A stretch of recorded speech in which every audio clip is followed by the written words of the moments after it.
State Trading Corporation of India Limited versus commercial tax officer. ह्या केसमध्ये basically काय झालं होतं सुरुवातीला, the issue was whether a company could claim a fundamental right that are available only to citizen. हा आता ह्या केसमध्ये काय झालं होतं की हा जो आहे बेसिकली जो सिटीजनशिप आहे त्याच्याशी रिलेटेड आहे. इंडियन कॉन्स्टिट्यूशन मध्ये आर्टिकल 19 मध्ये काही फंडामेंटल राईट्स आहेत त्यामध्ये, जसं की ट्रेड आणि बिझनेस. फक्त हे इंडियन सिटीजनना राईट मिळतात. म्हणजे जे फंडामेंटल राईट्स आहेत ते काय असणार, इंडियन सिटीजनला बेसिकली मिळणार आहेत, म्हणजे त्यांच्यासाठी राईट्स असतात ते. मग आता एक क्वेश्चन ह्यामध्ये अराईज झाला की कंपनी म्हणजे जो कंपनी आहे त्याला आपण सिटीजन म्हणणार आहे का, हा इथं मेन होता. म्हणजे काय, state Trading Corporation of India Limited versus commercial tax office 1963. मग हा कंपनी जो आहे हा कंपनी सिटीजन मध्ये येणार आहे का. आता बघा ह्यामध्ये काय होतं की ट्रेडिंग जो आहे trading Corporation of India limited जो आहे हा ह्यामध्ये ही कंपनीज ऍक्ट मध्ये म्हणजे कंपनी आहे, म्हणजे जर आपण रजिस्टर केलं, आपण त्यामध्ये रजिस्टर्ड असेल तर ती कंपनी आहे. आता कंपनी ह्यामध्ये काय आहे की कंपनीने असं ह्यामध्ये सांगितलं की भारतात ती रजिस्टर आहे त्यामुळे त्याला इंडियन सिटीजन मानलं पाहिजे की नाही पाहिजे, असं कंपनीने सांगितलं की मानलं पाहिजे. म्हणून आता आर्टिकल 19 मध्ये फंडामेंटल राईट्स मिळावे तसे कंपनीला वाटते, कंपनी सांगितले. आता हा जो वाद आहे म्हणजे हा जो डिस्प्यूट आहे तो गेला सुप्रीम कोर्टला. तर इश्यू काय झाला यामध्ये, can a company be treated as a citizen. आता हा जो कंपनी आहे तो सिटीजन म्हणून आपण कन्सिडर करणार आहे का, and of India and claim जो फंडामेंटल राईट आपण इंडियन सिटीजनना मिळतो तेच फंडामेंटल राईट कंपनीला सुद्धा मिळू शकतात का, हा मेन इश्यू होता. आता जजमेंट काय आहे यामध्ये, can company be treated as a citizen of an India under constitution. आता यामध्ये सुप्रीम कोर्टचं ह्यामध्ये डिसिजन काय होतं, आता सुप्रीम कोर्टनं असं सांगितलं यामध्ये की कंपनी हा इंडियन सिटीजनशिप असू शकत नाही. The Supreme Court held that the company is not a citizen. Citizenship available only natural person, not a juristic person like the company. Company काय आहे, ज्युरिस्टिक पर्सन आहे. जजमेंट समजलं. The Supreme Court held that company is not a citizen. Citizenship is available only to natural person, not to juristic person like a company.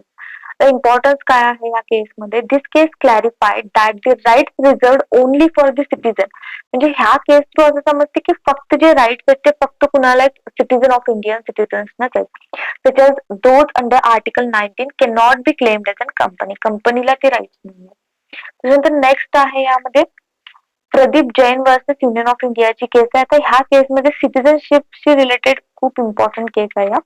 ह्यामध्ये काय झालं होतं की the case concern admission policies in medical colleges based on the domicile and residence.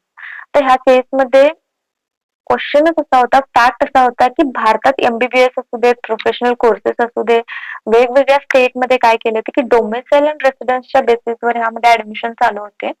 त्यामुळे एक question arise झाला की एक इंडियन सिटीजन दुसऱ्या राज्यात ऍडमिशन घेऊ शकतोय का, आणि फक्त त्याला म्हणजे एकतर दुसऱ्या राज्यात तो ऍडमिशन घेऊ शकतो, म्हणजे दुसऱ्या स्टेटमध्ये आता महाराष्ट्राचा आहे तर तो कर्नाटकात जाऊन ऍडमिशन घेऊ शकतो का, हा मेन क्वेश्चन होता. तर त्याला फक्त महाराष्ट्रातच शिकण्याचा अधिकार आहे, बाहेर जाऊन शिकू शकत नाही तो.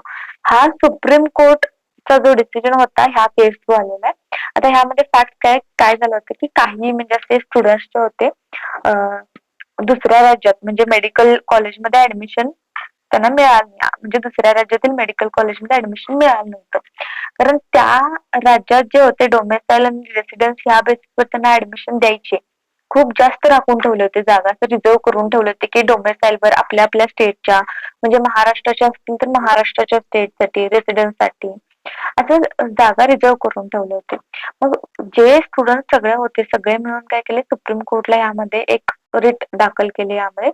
मग इश्यू काय अराईज झाला यामध्ये, can a state reserve most of the seats only for residence purpose and domicile पर्पजच्या बेसिसवर तुम्ही असे जागा रिझर्व करू शकता का, हा मेन क्वेश्चन अराईज झाला. तर हेल्थ काय झालं यामध्ये, इंडिया हॅज वन सिटीजनशिप. इंडियामध्ये काय आहे, एकच सिटीजनशिप आहे, काय आहे, इंडियन सिटीजनशिप आहे.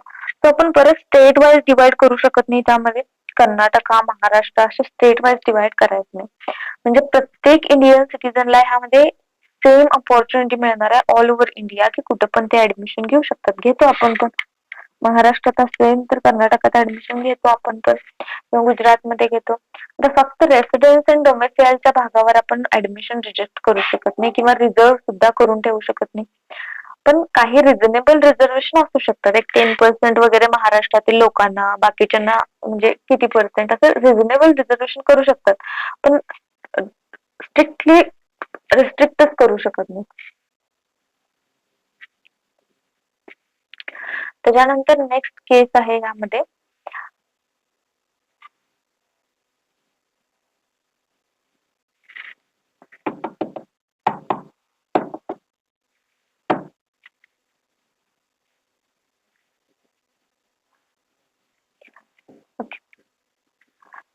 आता थर्ड जो केस आहे त्यामध्ये काय सांगितले की सर्बनांद सोनवाल वर्सेस युनियन ऑफ इंडियाची केस आहे ह्यामध्ये.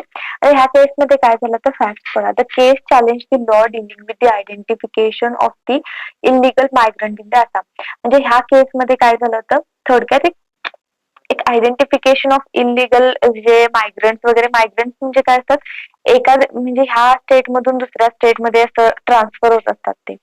म्हणजे जे मायग्रंट्स असतात, इलिगल मायग्रंट्स म्हणजे ह्या भागातून तिकडच्या भागात त्यांनी आलेले असणार. एक तर त्यांचं ओळख आपल्याला काय समजणार नाही, की असं भटकंती स्वरूपात असतात ते. त्यामुळे आपण ओळख कसं काढणार, आणि त्यांच्याकडे काय डॉक्युमेंट्स नसतात, आधार कार्ड वगैरे काही नसते. सो आणि त्यांचं तक्रार तर कसं करायचं आपण, तक्रारीसाठी आपल्याला पूर्ण त्यांचे हिस्ट्री पाहिजे, त्यांचं काय काय नाव वगैरे पाहिजे, आपल्याला काहीच माहित नसते. ते मायग्रंट लोक असतात, तिकडून तिकडे फिरत असतात ते. म्हणजे त्यामध्ये सर्बनंद सोनवाल यांनी काय केलं की सुप्रीम कोर्टमध्ये पब्लिक इंटरेस्ट लिटिगेशन फाईल केली.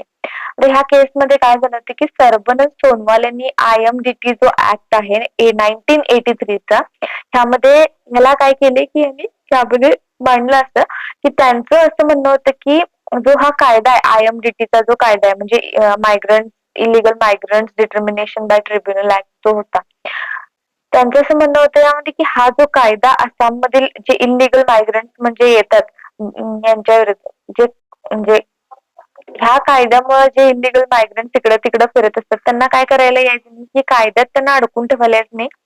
तो भारतातील जे आता सिटिझनशिप आहेत, आपलं सिटिझनशिप आपण कसं प्रोटेक्ट करणार ह्यामध्ये.